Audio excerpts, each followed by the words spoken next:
O plenário da Câmara dos Deputados aprovou ontem, em segundo turno, a proposta de emenda à Constituição para estender aos trabalhadores domésticos os mesmos direitos garantidos aos demais empregados brasileiros. A matéria recebeu 347 votos a favor, 2 contra e 2 abstenções.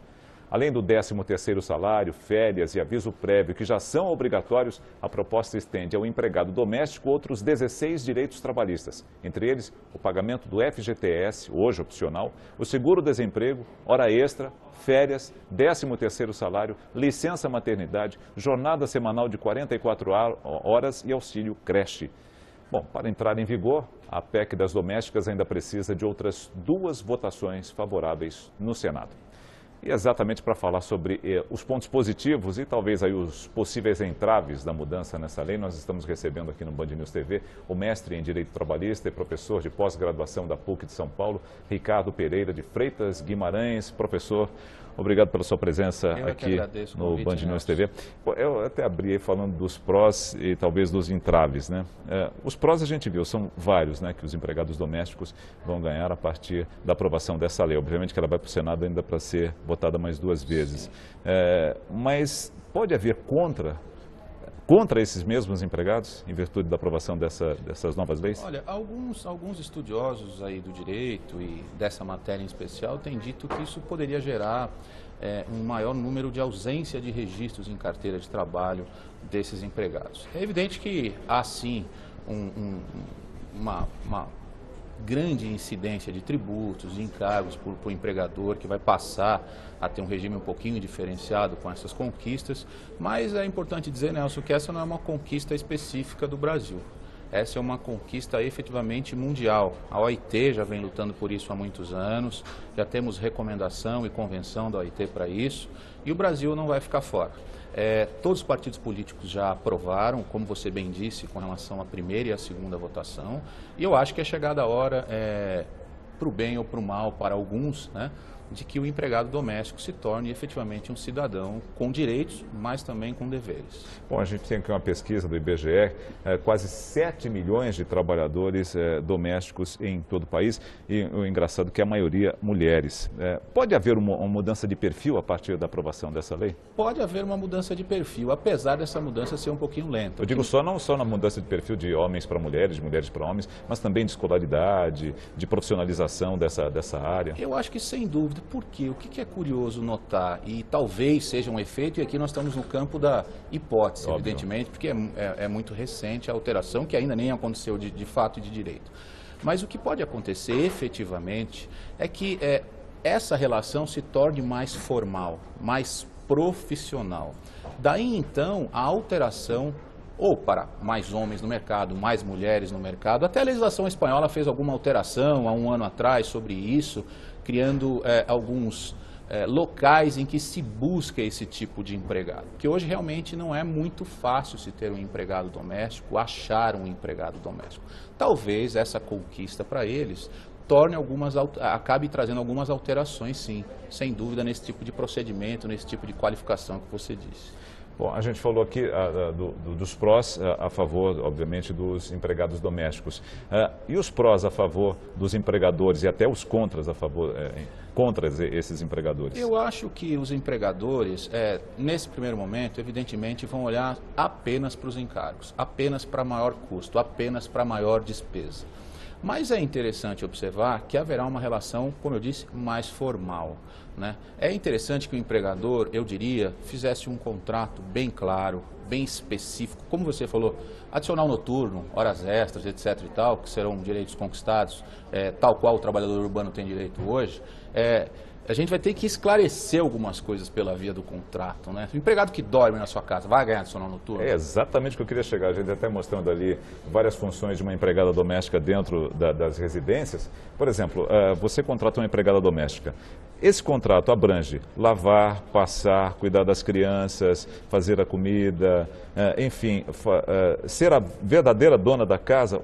Nesse contrato de trabalho, esse contrato de trabalho prevê isso ou não? Pois é, eu acho que o contrato deve ser específico com relação à função que ela vai desenvolver. Porque assim, na forma da lei, empregado doméstico é aquele que presta um serviço de natureza contínua no âmbito familiar e que esse serviço prestado não tem nenhum objetivo de lucro para quem o recebe. Então, dentro deste conceito grande de doméstico, que é de uma lei de 72 ainda, nós podemos abarcar várias atividades. Né? Por isso que eu acho que é interessante o contrato dizer qual é a atividade. Então, é diferente você ter uma babá que vai dormir ao lado do seu filho e talvez acorde durante a noite para atendê-lo, do que uma pessoa que simplesmente dorme na sua casa, por uma conveniência, por uma distância de casa em que reside, etc. e tal. Então, essas especificações contratuais me parece que serão de muita relevância após a aprovação da E quem vai determinar essas especificações dos contratos? Eu acho que o contrato deverá ser feito dessa forma pelo empregador diligente. Por isso que eu digo que a relação será mais formal. Eu digo isso porque, eu volto à legislação espanhola, lá foi criado um regulamento há um ano atrás dizendo exatamente isso. E este regulamento, este contrato, fica arquivado no que eles chamam de tesouro lá, que seria o nosso INSS aqui. Nós não temos essa previsão na nossa lei, muito menos a PEC vai dizer com relação a isso, que é uma norma de conteúdo geral constitucional. Mas eu acho que o cuidado que se deve ter porque hoje você chega no seu trabalho com um processo, Nelson, de doméstico, é muito difícil ele, para as partes e para o juiz julgar, porque geralmente não se tem testemunhas, porque é um trabalho feito dentro de casa, então testemunhas poderiam ser ouvidas tanto da parte de uma doméstica não existe, e como da parte do empregador são amigos, então por regra não poderiam ser ouvidas. E pouca documentação, né? Porque a relação entre o empregador e o empregado doméstico é sempre muito mais próxima, é mais de confiança. Então a tendência é que não se documente as coisas em inúmeras oportunidades. Então me parece que essa relação doravante será um pouquinho mais formal. Bom, o senhor falou aí de que quando chega a vias da justiça, né? Você chega a um processo judicial. Mas antes disso, quem irá fiscalizar para que não se chegue a esse tipo de ação? Essa pergunta é interessantíssima, porque em tese hoje quem fiscaliza essa relação são os auditores fiscais do trabalho. Exatamente. Mas como ver a possibilidade, como enxergar a possibilidade de um auditor fiscal do trabalho receber uma denúncia anônima e ir até a sua residência para fazer esse tipo de fiscalização? Essa é uma resposta que me parece que instruções normativas que serão baixadas devem solucionar, porque ainda não há solução. Igual a própria PEC. A PEC vem e elenca constitucionalmente os direitos. Mas olha que interessante, a própria CLT e a lei dos domésticos diz que a CLT não se aplica aos domésticos. Então nós teremos uma emenda constitucional dizendo que eles têm aqueles direitos, mas infraconstitucionalmente, em tese, não obstante existam teorias jurídicas de que a eficácia da Constituição é imediata, plena e tal, mas nós temos uma legislação infraconstitucional que ainda não contempla em tempo e modo isso. Essa é uma consequência que virá. E quem vai resolver isso? Decisões judiciais e doutrinadores. Ah, só isso, quer dizer, só o simples fato dessa PEC ser aprovada não fará alteração na CLT? Não fará alteração na CLT, em regra. Certo. Teremos talvez decisões dizendo que, em razão da Constituição ser hierarquicamente superior, os artigos A e B, seja da Lei das Domésticas, seja da CLT, estariam revogados e se aplicaria a CLT no conteúdo geral. Mas nós teremos decisões também contrárias a isso, não tenha dúvida. Daí até dizerem as notícias que muitos direitos dependem de regulamentação. Ah, perfeito. Por exemplo, como é que eu vou controlar o horário da minha doméstica? Exatamente, eu ia te fazer essa pergunta agora. Por exemplo, um cartão de ponto dentro de casa, pois é, em que ela vai simplesmente assinar? Pois é, Nelson, se a CLT diz que apenas empresas com mais de 10 empregados têm essa obrigatoriedade, como é que eu posso obrigar isso num lar? Veja, então são situações, por isso que eu digo, não obstante esteja no projeto de emenda, possivelmente vai ser aprovado, nós temos questões para solucionar. Professor, a gente cai então naquela mesma a situação que o senhor apontou agora há pouco, da comprovação. A comprovação do que ela faz, a comprovação da quantidade de horas que ela trabalha, a comprovação que eu digo que ela realmente não trabalhou aquele tempo, ou que ela não fez tudo aquilo, quer dizer, a gente acaba caindo exatamente nesse... Eu não diria que cairia no mesmo, porque veja só, se eu tenho um contrato assinado dizendo que é daquela forma, pode existir, se contestado judicialmente, uma presunção de que era daquela forma. Então, em tese, pode ser que o empregador esteja mais protegido com uma elaboração de contrato, dos devidos, dos afazeres efetivos que ela cumpre, os horários em casa, etc. Você acredita que isso vai passar realmente no Senado, seja aprovado nessas duas votações do Senado? Eu acredito que sim, porque, como eu disse no começo, Nelson, não é uma questão só do Brasil, é uma questão mundial, né? E eu acho que é chegada a hora mesmo. Por mais que um não goste, o outro não goste, em razão desse aumento de despesa que haverá, de encargos, etc. e tal, eu não vejo razoabilidade para o trabalhador urbano, com relação a direitos, ser tratado de forma diferente do empregado doméstico. Eu vejo sim que há que ter uma regulamentação para que ninguém seja prejudicado em razão de ausência de prova, em razão de ter que atender preceitos legais que não tem nenhuma relação com esse tipo de relação. Isso eu vejo sim. Mas eu acho que chegou a hora da empregada doméstica atingir o nível de cidadã, como ela sempre buscou. O senhor disse bem, vai se criar uma área formal aí a partir de então, né? Em que haverá um tratamento realmente de empregador e empregado diretamente. Talvez não regido com todas as leis da CLT, mas com uma nova PEC já organizando um pouco mais essa relação. Haverá mais desemprego, será não? Eu não acredito. Eu fui questionado sobre isso e vi algumas respostas de vozes importantes acreditando que sim. E elas devem ser consideradas porque, como disse antes, estamos ainda no campo das hipóteses e de uma consequência. Eu costumo dizer o seguinte, que o empregador que registra a empregada continuará registrando. O empregador que não registra a empregada ou paga parcialmente registrado e outra parte não, continuará agindo dessa forma. Não é o simples fato de existir uma emenda constitucional ou uma lei dizendo A ou B que torna aquela pessoa mais correta, mais honesta ou não, né? Eu acredito muito nisso. Hoje nós temos perto de 30% apenas das empregadas domésticas registradas.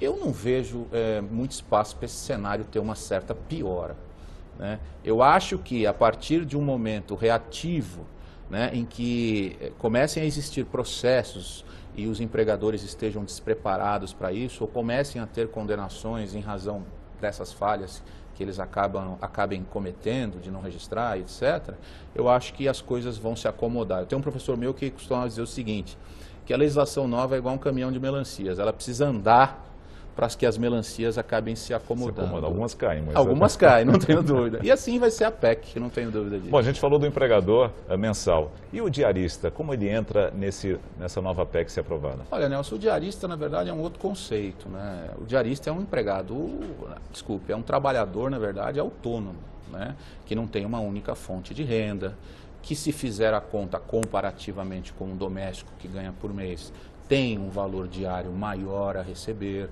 de cada fonte de renda. Em regra, pela jurisprudência, pode ir até uma ou duas vezes para que não fique caracterizada essa relação de emprego doméstico.